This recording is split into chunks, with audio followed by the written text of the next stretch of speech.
Bonjour, Sabine Riffaut, donc je suis chercheuse en immunologie dans le laboratoire de virologie et immunologie moléculaire qui est situé donc sur le centre INRA de Jouan-Josas et qui fait partie du département santé animale de l'INRA. Donc dans cette unité, nous travaillons sur des pathogènes qui affectent les animaux d'élevage et nous travaillons à la fois sur le pathogène, donc des virus, des bactéries, des agents non conventionnels comme les prions. Et nous travaillons aussi sur la réponse de l'hôte, sur les défenses en fait des animaux vis-à-vis de ces infections. Et en particulier, nous cherchons à développer de nouveaux vaccins. Donc en fait, dans ce cadre, je travaille plus particulièrement sur une maladie respiratoire causée par un virus, le virus respiratoire syncytial. Donc ce virus en fait est la cause de pneumonie sévère chez les jeunes veaux en élevage et donc il est responsable de pertes économiques importantes. Et nous avons donc cherché à développer des stratégies vaccinales contre ce virus. Bonjour, donc Jean-François Eléouette, donc je suis responsable de l'équipe biologie moléculaire des paramyxovirus, donc à la VIM, dans la même unité que Sabine Riffaut. Donc je travaille sur le même virus que Sabine, le virus respiratoire syncytial, et j'étudie les aspects moléculaires donc de ce virus. Donc comment ce virus se réplique en utilisant beaucoup de protéines recombinantes.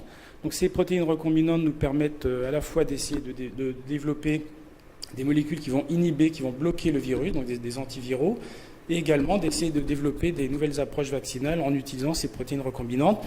Derrière moi, par exemple, vous avez la structure atomique de la protéine que nous utilisons actuellement avec Sabine pour des essais de vaccination sur des animaux. Donc il existe un virus respiratoire syncytial humain qui infecte le nourrisson et qui est à l'origine des bronchiolites sévères du nourrisson. Mais il n'existe aucun vaccin pour protéger le nourrisson contre cette infection respiratoire et c'est une priorité de l'OMS. Les résultats très encourageants que nous avons obtenus chez le veau avec le virus bovin nous ont permis de proposer de nouvelles pistes pour mettre au point un vaccin pour l'homme, donc un vaccin pédiatrique. Et lorsque nous avons présenté ces résultats dans des conférences, nous avons été contactés par une société, la société DBV Technologies, qui, eux, avaient développé une approche originale de vaccination par patch, le patch Viaskin, et qui nous ont proposé de combiner nos deux approches nouvelles pour en fait développer un vaccin pédiatrique contre la bronchiolite.